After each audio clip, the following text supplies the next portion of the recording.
झज्जर के लकड़िया गांव में हुआ भीषण सड़क हादसा।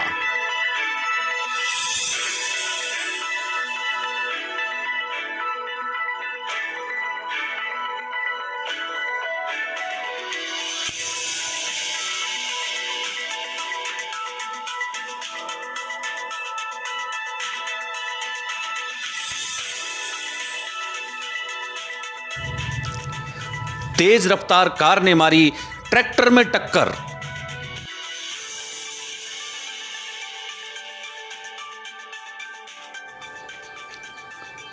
ट्रैक्टर के उड़ गए परखच्चे।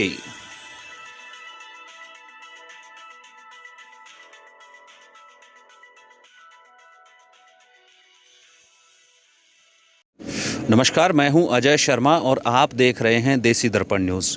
और इतनी रात को अगर हम आपके समक्ष आ रहे हैं तो एक बहुत ही क्या कहते हैं सोचनीय विषय है। बहुत ही एक ख़तरनाक हादसा जो है लकड़िया गांव के समक्ष यहाँ पर मेन हाईवे पर हुआ है। आप देख सकते हैं कि ये एक ट्रैक्टर है और ट्रैक्टर के कितने टुकड़े यहाँ पर बिखरे हुए हैं और ट्रैक्टर की टक्कर जो है एक रिटिज कार से होती है जो कि झज्जर क्या कहते हैं रोहतक साइड से आ रही थी। और ये जो ट्रैक्टर था ये जिसके अंदर जो है ना किसान जो है अपना खेत से गेहूं निकाल करके और उसका जो तूड़ा है उसकी जो भूसा है उसको लेकर के अपने गांव में प्रवेश कर रहे थे। और तेज़ रफ्तार कार ने जिस तरीके से ट्रैक्टर में टक्कर मारी और ट्रैक्टर में टक्कर मारने के बाद जिस तरीके से ये ट्रैक्टर के जितने यहाँ पर टुकड़े हो गए हैं आप देख रहे हैं, वो टुकड़े होने के बाद एक भीषण हादसा यहाँ पर घटित हो रहा है। तो हमारे साथ में यहाँ पर ना कुछ ग्रामीण हैं, ग्रामीणों से हम जानते हैं कि किस तरीके का ये हादसा हुआ है, किस तरीके की ये दिक्कत यहाँ पर हुई है। हमारे साथ एक ग्रामीण है, मैं सबसे पहले इनसे अच्छा सरपंच साहब हैं। चलिए, ये तो बहुत अच्छी बात है कि ये गांव के सरपंच हैं, लकड़िया गांव के सरपंच हैं। ये तो अच्छा हो गया कि एक जिम्मेदार नागरिक यहाँ पर उपस्थित है, इन्हीं से जानते हैं। सरपंच साहब, सबसे पहले तो राम राम हमें देसी दर्पण की न्यूज़ की ओर से। राम राम जी। अच्छा, आपको जिस तरीके से कुछ पता चला है कि भाई ये हादसा किस तरीके से हुआ है और क्या इसमें कोई जान माल की नुकसान हुई है कि मतलब किसी को चोट आई हो या कोई किसी की डेथ हुई हो? चोट तो आ रही है जी। चोट आई हुई है? चोट आ रही है जी। अच्छा अच्छा। ट्रैक्टर ड्राइवर के हुए आ रही है। हाँ। बाकी और ये सामान का था, अपना व्हीकल का जितने भी हाँ। ट्रैक्टर वैक्टर ट्रैली वैली सारे ये डैमेज हुए पड़े हैं। सब डैमेज हुआ है? हाँ, डैमेज हुआ पड़े हैं। हम्म। लेकिन उसके उस कैसे ध्यान नहीं। अच्छा, आपने क्योंकि कोई चश्मदीद है या आपके पास कोई जो जैसे सूचना मिली थी उसके हिसाब से आप बात कर रहे हैं, मतलब सूचना के हिसाब से आप बता रहे हैं? आते समय देखा है ये तो। आपने देखा है? हाँ।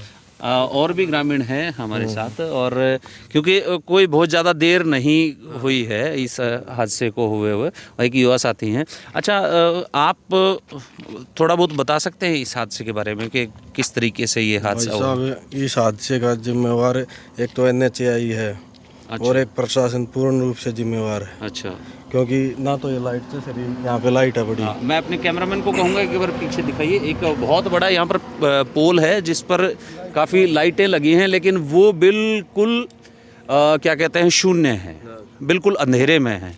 और हम जिस तरीके से ये रिपोर्टिंग कर रहे हैं आप भी देख रहे हैं कि किस तरीके से किस प्रकार से बिना लाइटों में ये रिपोर्टिंग हम कर रहे हैं। और आपका जो आरोप है प्रशासन के ऊपर जो आरोप है बिल्कुल वजह है, क्योंकि प्रशासन को इस बात का ध्यान रखना चाहिए कि इतना बड़ा गांव है और गांव के जो क्या कहते हैं जो कृषि के लिए यहाँ पर जितनी ज़मीन है वो इस रोड के इस पार भी है, तो आना जाना आपका लगातार लगा रहता है, चाहे बड़े हों चाहे छोटे हों, चाहे बच्चे हों चाहे महिलाएं हों, आपको रोड तो क्रॉस करना पड़ता होगा। हाँ जी, कई बार कंप्लेंट भी दे चुके हैं, टोल टैक्स वालों को भी, NHAI वालों को भी, लाइट के बारे में भी और इस कट को वैध करने के लिए भी कई बार कंप्लेंट दे चुके हैं, लेकिन कोई भी कार्रवाई नहीं की जा रही।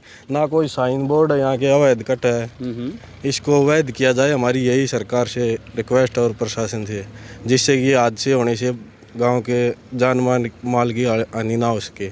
जी। तो ये इस कट को पक्का किया जाए।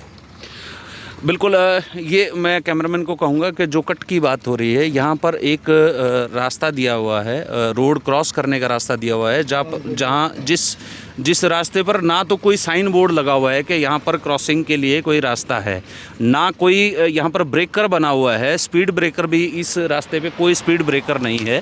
आप देख सकते हैं किस तरीके से स्पीड में गाड़ियाँ यहाँ से गुज़र रही हैं, और इसी स्पीड में अगर रात के अंधेरे में गाड़ियाँ यहाँ से गुज़रती हैं तो अगर यहाँ से कोई भी किसी भी समय में गाँव का कोई भी नागरिक यहाँ से रोड क्रॉस कर रहा है तो संभावित है कि यहाँ पर हादसा होने का बहुत बड़ा डर रहता है। और वो डर क्या, वास्तव में ये हादसा यहाँ पर दिखाई दे रहा है, बिल्कुल हो रहे हैं, दिखाई दे रहे हैं।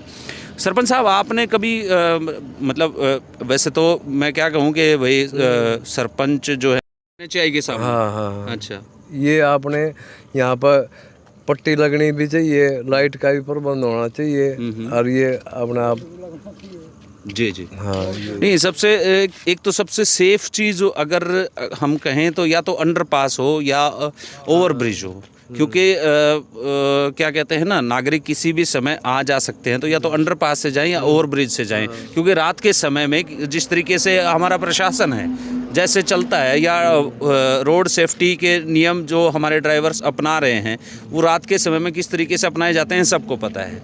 लेकिन उससे बचने के लिए आपको डिमांड नहीं करनी चाहिए प्रशासन से कि यहाँ पर कोई या तो अंडरपास बने या आरओबी बने। आरोप तो बना रहे हैं, आरोप नहीं, आरओबी मतलब रेलवे, मतलब ओवर ब्रिज की मैं बात कर रहा हूँ, रोड ओवर ब्रिज। हाँ ये बनना चाहिए जरूर, पुल बनना चाहिए। हाँ पुल बनना चाहिए, है ना। हाँ पुल बनना चाहिए। बिल्कुल। कंप्लेंट देख चुके हैं, छोटा गांव होने की वजह से ना तो प्रशासन सुन रहा हमारी, ना सरकार सुन रही, कोई नहीं सुन रहा हमारी। आज से काफी हो रही है, आज से तकरीबन तीसरे चौथे दिन एक हादसा हो जाता है, और हमारे गांव के लिए NHAI ने कोई भी कट मंजूर नहीं कर रखा।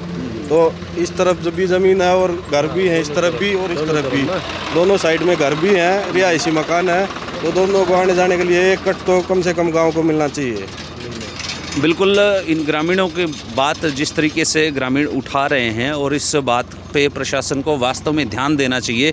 मैं विशेष रूप से, अगर मेरी आवाज़ झज्जर जिला प्रशासन तक अगर मेरी आवाज़ पहुंच रही है तो मैं विशेष रूप से निवेदन करूंगा, झज्जर जिला प्रशासन को निवेदन करूंगा, क्योंकि ये लकड़िया गांव है, और लकड़िया गांव जिस तरीके से हादसों का शिकार हो रहा है, उन हादसों से बचाने के लिए, इन ग्रामीणों को बचाने के लिए आपको कोई ना कोई सही कदम उठाना पड़ेगा।